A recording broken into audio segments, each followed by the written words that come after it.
Boker Tov, il est 8h, heure de Jérusalem, 7h, heure de Paris. C'est l'heure du premier journal d'information sur Studio Kalita, relayé par Radio J. Et ce matin, nous allons d'emblée parler d'une nouvelle attaque terroriste dans la proximité de Bethel, en Samarie. Des terroristes ont ouvert le feu de la nuit dernière vers minuit sur un autobus de la ligne 140 qui relie Jérusalem à Bethel. Le chauffeur de l'autobus a été légèrement blessé à la suite d'éclats de vitres.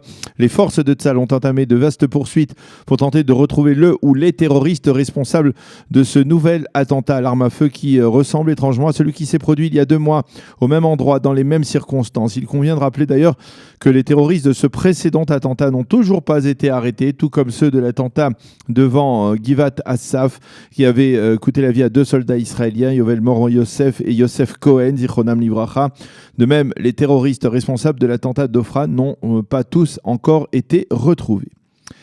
Les avocats Adi Kedar, Natirom de l'association Chonenu et l'avocat Itamar Ben-Gvir, qui sont les 3 avocats des 3 mineurs israéliens arrêtés il y a près d'une semaine par les agents du département juif du Shin Bet, ont pu enfin rencontrer hier soir leurs jeunes clients qui ont été interrogés depuis pendant plusieurs jours, donc sans cesse, dans les cellules du Shin Bet. À l'issue de cette visite, les avocats ont affirmé que les 3 mineurs n'étaient pas du tout liés à l'acte terroriste contre une cible palestinienne pour lequel ils ont été arrêtés.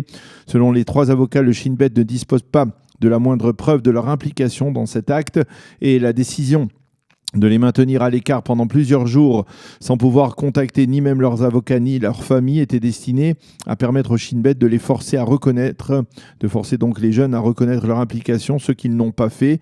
Ceci étant, plusieurs centaines de personnes ont manifesté hier soir devant la résidence du Premier ministre Benyamin Netanyahou à Jérusalem pour protester contre la détention de ces 3 mineurs. Plusieurs responsables de conseils régionaux, dont Yossi Dagan, qui préside le conseil régional de Samarie, étaient présents. Certains ont pris la parole pour protester contre les mesures prises à l'encontre de ces 3 jeunes. Quant au Rav Chaim Drukman, qui est le leader du sionisme religieux en Israël, il a diffusé un message vidéo dans lequel il demande au Premier ministre Benyamin Netanyahou de libérer sans délai ces 3 jeunes. Le chef d'état-major de Tzal, Gadi Eisenkot, a blâmé durant le week-end l'attaché militaire du Premier ministre, le général Avi Blut. Motif, celui-ci n'a pas transmis suffisamment à temps l'ordre du Premier ministre de ne pas évacuer la semaine dernière les quelques caravanes installées illégalement dans la localité évacuée d'Amona, en Samarie. Il s'est avéré en effet que le Premier ministre avait donné l'ordre à son attaché militaire de jeûner l'évacuation dans la nuit et ce dernier n'a transmis cet ordre aux forces de Tzal sur le terrain que le lendemain matin, plusieurs heures plus tard, ce qui a donc entraîné le début des opérations d'évacuation de la part des soldats de l'armée israélienne et de la police.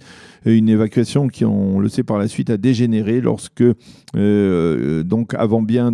avant que l'ordre lancé par le Premier ministre ne soit arrivé. Mais dans la classe politique israélienne, certains, comme l'ancien ministre de la Défense Avigdor Lieberman, ont saisi l'occasion pour affirmer que le principal responsable de cette erreur n'était autre que le Premier ministre lui-même. Le conseiller américain à la sécurité nationale John Bolton est arrivé hier après-midi en Israël pour une visite importante au cours de laquelle il évoquera avec ses interlocuteurs israéliens, dont bien entendu Benyamin Netanyahou, qui est à la fois Premier ministre et ministre de la Défense, la sortie des forces américaines de Syrie ainsi que d'autres dossiers sécuritaires à l'ordre du jour dans la région. La rencontre entre Bolton et M. Netanyahou doit avoir lieu ce soir. Il sera également question de l'inquiétude des Américains concernant la pénétration chinoise en Israël, en particulier dans les technologies de téléphonie et dans les investissements directs de la Chine en Israël. Parallèlement, on a appris que le Premier ministre s'était entretenu durant le week-end au téléphone avec le président russe Vladimir Poutine. M. Netanyahou lui aurait expliqué qu'Israël avait l'intention de poursuivre ses raids aériens contre les bases iraniennes en Syrie.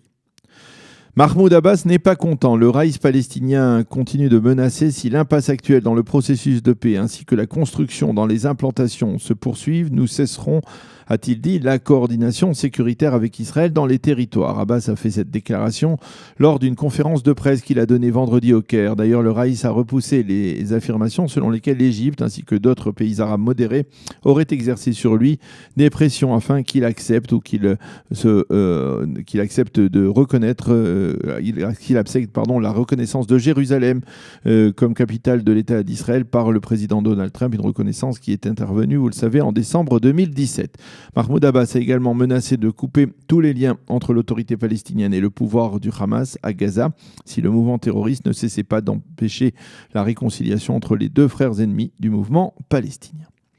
La météo pour terminer, les températures sont en chute très sensible. La pluie et les vents forts sont de retour aujourd'hui sur l'ensemble du territoire israélien, avec des chutes de neige également sur les hauteurs du Hermon et même sur le plateau du Golan. Il fera aujourd'hui 9 degrés à Jérusalem, 14 à Tel Aviv et 20 degrés à Eilat. Voilà donc pour ce premier journal d'information. Nous allons poursuivre notre heure d'actualité sur Studio Qualité dans quelques instants.